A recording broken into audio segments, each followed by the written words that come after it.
You want to see how I made these beautiful golden knights? Well, watch till the end because this is not going to disappoint. This was 100% the hardest of the chess pieces that I made, and it was almost entirely sculpted by hand because I couldn't do any of it in the lathe except for surfacing and shaping the base of the knight. So the rest of it was done sanding, the cutting, the sculpting, the engraving, all done by hand, and it took me a really long time, but I was really pleased with the results. So I just started out by marking the base, and I've got my tool that I'm going to use to shape the base. This is going to be unique to this one. For my other three knights, they're going to have very different bases, and they're going to have slightly different patterns for the rest of the knight. So I've just got three different levels of grooves inside of that, just for that little bit of uniqueness for the base.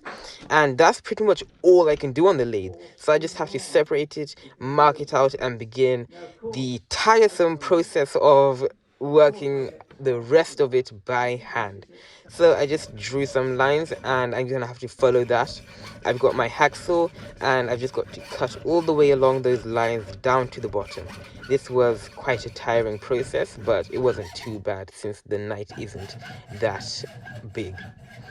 Fun fact, actually, I made two knights prior to this, and they both ended up awfully. So this was my first actually nice looking knight. The first one ended up way too small, and the second one had an awful shape to it, so I definitely could not leave that as the finished knight. So I had a third attempt, and that's how I made this. I'm now filing some nice details on it using a triangular file and the edge of a normal flat file. I'm filing a mouth on it, and I've cut that distinctive triangular cut to give it that shape. So now I've got my engraver, and I'm just engraving the nostrils on it and making a few scratch marks and details to make it look not so bland and to give it a little bit of character to the actual piece. This took quite a while because I was trying to be careful but not too precise because I wanted it to look almost unintentional, but intentional still. So I got a 4mm drill bit, and I am drilling the eyes, not going all the way through, just a small, almost like a countersunk hole. And now I'm just doing some more details, sanding it down. I could only do the edges with the sanding machine, and then the rest I had to do by hand, and that took me a really long time.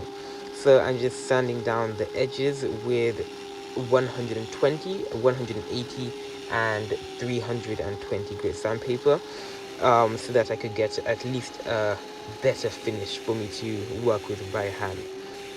I was also making sure not to sand too vigorously because then that will get rid of all the work I did engraving. And now I'm putting a little bit of a signature twist on the bottom of it, which I'm going to add to all of my pieces, and it's going to give it, again, a little bit of uniqueness.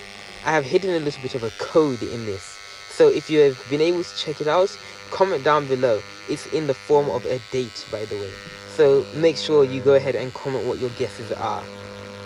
And now I'm just finishing up. This was just to give a bit more detail to the eyes and make it look a little bit more defined, and it looked really nice. By the way, I'm posting every single completed piece on my Instagram page. I'll link that in the description below.